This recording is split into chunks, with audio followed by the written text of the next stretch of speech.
میرے عزیز ساتھیوں، آئیے میں تم کو ایک واقعہ بتاتا ہوں۔ ایک بادشاہ ہے جس کا نام ہارون رشید خلیفہ تھا، اور وہ اپنی بیوی سے بڑی الفت اور محبت رکھتا تھا، اور وہ دین اسلام پر بھی چلنے والا تھا۔ ایک بار بیوی سے بات چیت کر رہا تھا، کچھ ایسی بات ہوئی کہ ان کی بیوی زبیدہ کے منہ سے یہ نکل گیا کہ حج جہنمی۔ جب یہ جملہ نکلا تو انہوں نے کہا کہ اگر میں جہنمی ہوں تو تجھ پر تینوں طلاقیں واقع ہوں۔ میرے عزیز ساتھیوں، زبیدہ نے کہا ٹھیک ہے، اب جب تک یہ ثابت نہیں ہو جائے گا کہ تم جنتی ہو یا جہنمی، اس وقت تک تم مجھے ہاتھ نہیں لگا سکتے، کیونکہ بادشاہ جو ہارون رشید تھا وہ اپنی بیوی سے بڑی محبت اور الفت رکھتا تھا۔ اب جب زبیدہ نے یہ کہہ دیا کہ تم ہاتھ نہیں لگا سکتے ہو، تم چھو نہیں سکتے ہو، تو بادشاہ نے تمام علماء کرام کو اپنے محل میں بلایا، اور بلانے کے بعد میں کہا کہ ایسی ایسی بات ہو گئی ہے، اب تم لوگوں کو یہ بتانا ہے کہ میں جہنمی ہوں یا جنتی۔ اگر جہنمی ہوا تو طلاق ہو جائے گی، اگر جنتی ہوا تو طلاق نہیں ہوگی۔ تمام علماء کرام نے کہا کہ آپ جنتی ہیں یا جہنمی، صرف اور صرف اللہ جانتا ہے۔ بے شک یہ بات سچ ہے کہ ہم اور آپ جنتی ہیں یا جہنمی۔ ہم لوگ جو عبادت کرتے ہیں، ہم لوگ جو نمازیں پڑھتے ہیں، ہم لوگ جو روزے رکھتے ہیں، تو اللہ تبارک تعالیٰ ان روزوں کو، ان نمازوں کو قبول کرتا ہے یا نہیں، یہ صرف پاک پروردگار عالم ہی جانتا ہے۔ کون جنتی ہے کون جہنمی، یہ صرف ہمارا اور آپ کا رب اللہ جانتا ہے۔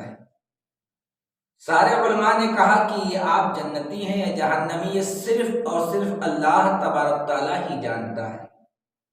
اس علماء کی جماعت میں ایک بچہ بھی موجود تھا، اس نے بادشاہ سے کہا ہے بادشاہ ہارون رشید، اگر میں تمہارے سوال کا جواب دے سکتا ہوں، میں اس مسئلے کو حل کر سکتا ہوں۔ بادشاہ نے کہا کہ تم ہی حل کر دو۔ تو بچے نے کہا ہے بادشاہ، پہلے اپنے شاہی تخت سے نیچے اتریے۔ سوال کرنے والا چھوٹا ہوتا ہے اور جواب دینے والا بڑا ہوتا ہے، پہلے آپ نیچے اتریے۔ بادشاہ تھا، وہ نیچے اتر گیا۔ بچہ جا کے اسی کرسی پر جس پہ بادشاہ بیٹھتا تھا اس پہ بیٹھ گیا، اور بیٹھنے کے بعد میں بچے نے کہا تمہارا سوال کیا ہے؟ کہا میری بیوی نے کہا کہ ہر جہنمی، تو میرے منہ سے نکل گیا اگر میں جہنمی ہوں تو تجھ پہ طلاق مانگتے۔ اب یہ بتائیے کہ طلاق ہوئی کہ نہیں ہوئی، میں جنتی ہوں یا جہنمی ہوں؟ بچے نے سوال کیا ہارون رشید سے، اے بادشاہ ہارون رشید، تم یہ بتاؤ کہ تم نے اپنی زندگی میں، لائف میں، فیوچر میں، کریئر میں، جیون میں کبھی گناہ کے قریب تھے؟ چاہتے تو گناہ کر لیتے، کوئی وہاں اور موجود نہ تھا، کسی کا ڈر نہ تھا، فقط تم نے اس گناہ کو اللہ تعالیٰ کی رضا کے لیے چھوڑ دیا ہو۔ تو بادشاہ کہنے لگا کہ مجھے خوب یاد ہے کہ ایک دفعہ ایسے ہوا کہ میں گناہ کے قریب تھا، میں گناہ کرنے والا تھا، چاہتا تو کر لیتا، فقط اللہ تعالیٰ کی رضا کے لیے میں نے اس گناہ کو چھوڑ دیا، اور کوئی یہ بات جانتا تک نہیں ہے، اور میں نے اس گناہ کو صرف اللہ تبارک تعالیٰ کی رضا کے لیے چھوڑا تھا۔ بچے نے کہا کہ جاؤ تم جنتی ہو، تمہاری طلاق نہ ہوئی۔ جو علماء وہاں موجود تھے انہوں نے کہا کہ تم نے کیسے حل کر دیا، تم نے انہیں دنیا میں جنتی کیسے بتا دیا؟ بچے نے کہا کہ یہ میں نہیں کہہ رہا ہوں، بلکہ رب کا قرآن کہہ رہا ہے، وَأَمَّا مَنْ خَافَ مَقَامَ رَبِّهِ وَنَهَى النَّفْسَ عَنِ الْهَوَىٰ فَإِنَّ الْجَنَّةَ هِيَ الْمَأْوَىٰ۔